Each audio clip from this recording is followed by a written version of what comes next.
Cela veut dire, limite, un juge doit interroger quelqu'un dès que cette personne se présente, même si on ne l'interroge pas dès la première comparution, mais cette personne doit savoir pour quelle raison il se trouve là, pour quelle raison il est déféré, on le lui dit, mais il faut qu'on lui demande de s'expliquer.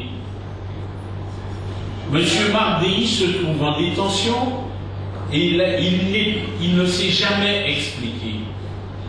Il explique, lui, il dit, j'ai fait des placements dans le cacao, dans le pétrole,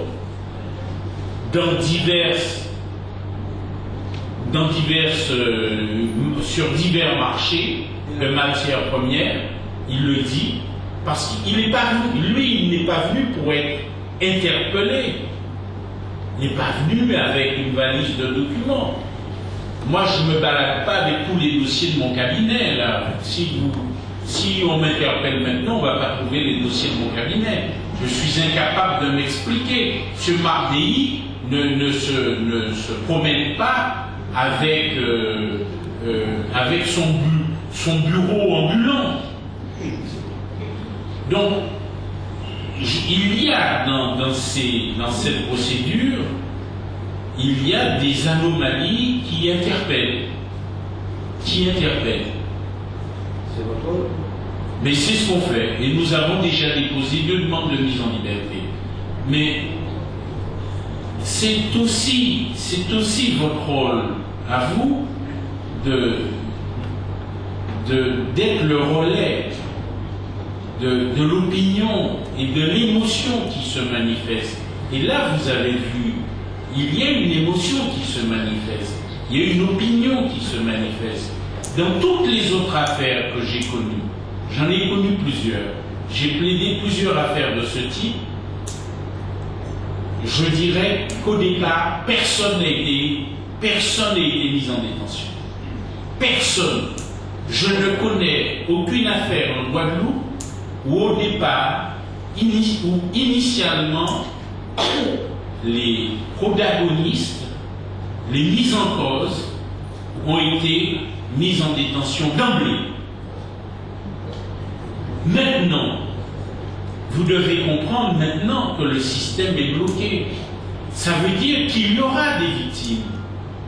Il y a déjà des victimes.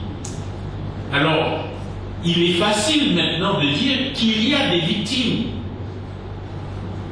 puisque les victimes sont en train de se fabriquer.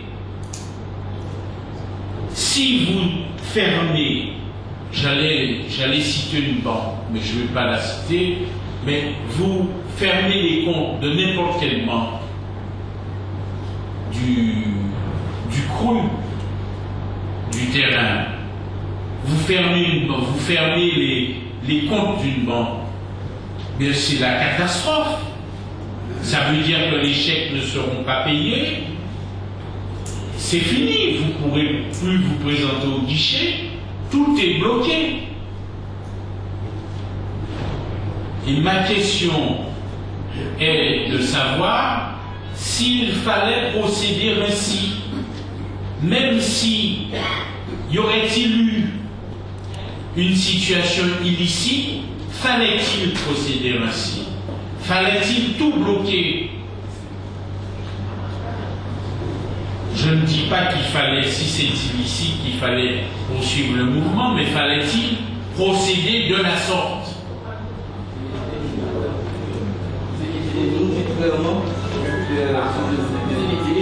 Qu'on ait que des victimes se fabriquent. C'est une machine à fabriquer des victimes. Pardon, monsieur. Vous avez été longtemps. Par cette situation qui est créée. Hein?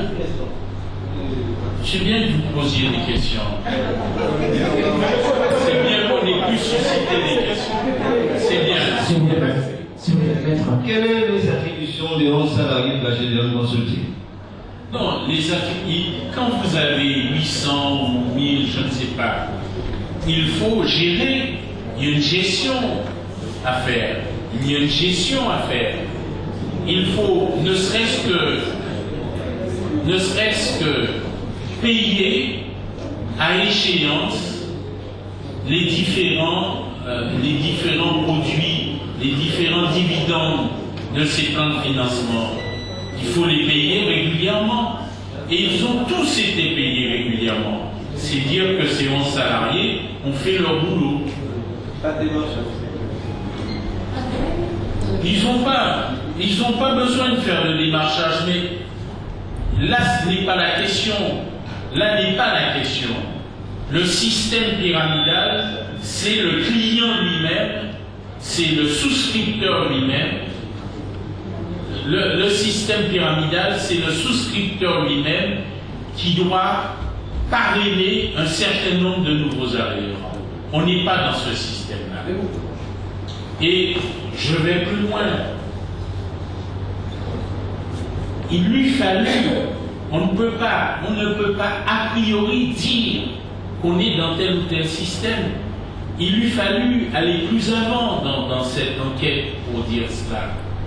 Il lui fallut interroger Marc Déhy, vérifier la réalité de ses placements, avant de dire on part du postulat qu'il ne fait pas de placement, sans même l'interroger, sans même savoir s'il en fait. C'est grave. Et quand je lis dans une décision concernant sa mise en liberté, qu'il risque de faire des pressions, d'exercer des pressions sur les victimes. Premièrement, il n'y a pas de victimes, et on indique même qu'il bénéficie d'un important réseau de soutien. Ça voudrait dire que si on le met en liberté, il pourrait même faire du marronnage et il serait abrité par tous ceux qui sont là, qui ont bénéficié de tous les souscripteurs. Mais on est dans le ridicule. Il n'y a pas que le soutien physique des personnes, il y a d'autres soutiens souterrains. Et alors, mais il est venu, Monsieur Marc Déhy est venu de son propre mouvement. Alors, j'ai une question. Quel est le lien, s'il y a bien, entre Omega Consulting et la Neurotonne? S'il y a bien. S'il y a bien. C'est deux affaires différentes. C'est deux affaires différentes. Et nous ne sommes pas en charge de cette affaire. C'est deux affaires différentes. Alors c'est vrai qu'on va tenter de faire l'amalgame. Quand je dis ces deux affaires différentes, ça ne concerne pas. Mais comme d'habitude, les LCI fait preuve justement de manque. Non, c'est agaçant. Non, ce que je dis. Non, il faut qu'il soit honnête quand même. Ce que je dis dans cette affaire, Marc Déhy connaissait Neurotonne. Marc Déhy connaissait Neurotonne et connaissait les mises en cause dans Neurotonne. Mais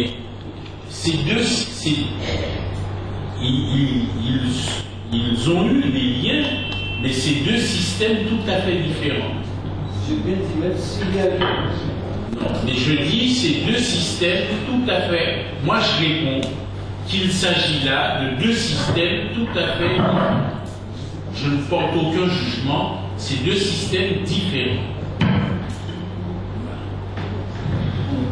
J'aimerais poser une question. Je suis Christelle Martial de Radio Guadeloupe.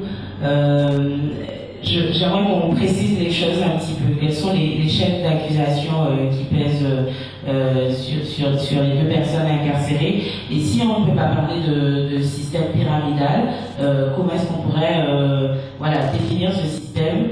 J'aimerais qu'on clarifie un petit peu sur les termes.